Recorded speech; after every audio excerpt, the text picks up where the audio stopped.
क्या आपने कभी सोचा है कि सच्चे मन से पुकारने पर श्याम बाबा कैसे अपने भक्त की मदद जय करते श्री हैं? श्याम। एक छोटे से गांव में मोहन नाम का एक गरीब किसान रहता था। उसके पास थोड़ी सी जमीन थी, लेकिन कई वर्ष से फसल अच्छी नहीं हो रही थी। घर की आर्थिक हालात इतनी खराब थी कि कई बार परिवार को 2 वक्त का खाना भी मुश्किल से मिलता था। मोहन की पत्नी हमेशा कहती, भगवान पर भरोसा रखो, एक दिन सब ठीक होगा। मोहन हर सुबह उठकर भगवान श्याम का नाम जपता और कहता, हे बाबा, मुझे धन नहीं चाहिए, बस इतनी कृपा करना कि मेरे परिवार का जीवन सम्मान से चल सके। एक दिन गांव में बाबा श्याम का भजन कीर्तन हुआ।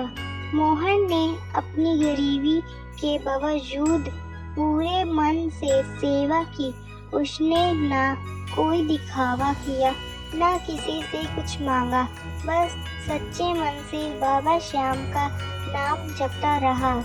कुछ दिनों बाद तेज बारिश हुई। गांव के कई खेतों की फसल खराब हो गई, लेकिन आश्चर्य की बात तो यह रही कि मोहन की खेत की फसल सुरक्षित रही। पूरे गांव के लोग यह देखकर हैरान रह गए और बोले, तुम्हारी फसल कैसे बच गई?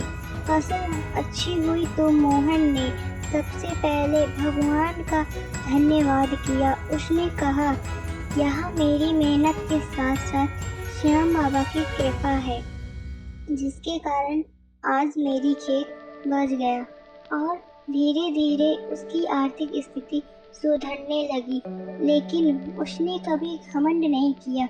वह गरीबों की मदद करने लगा, भूखों को भोजन कराने लगा और हर साल बाबा श्याम के दरवाजे में जाकर धन्यवाद देता।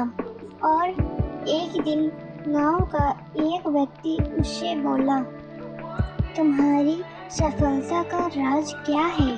तो उसने मुस्कुराते हुए बोला, सच्ची ईमानदारी, मेहनत और श्याम बाबा का अटूट विश्वास मेरे साथ है, जिसके कारण उस दिन से पूरे गांव के लोगों ने समझ लिया कि भगवान के दरवाजे में धन दौलत नहीं, बल्कि सच्चे मन से सबसे बड़ी भेंट होती है।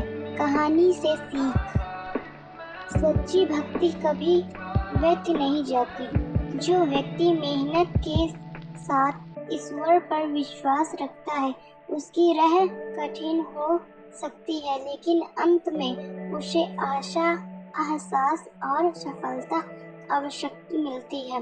जय श्री श्याम, हारे के सहारे बाबा श्याम हमारे। जय श्री श्याम। जय श्री श्याम। एक छोटा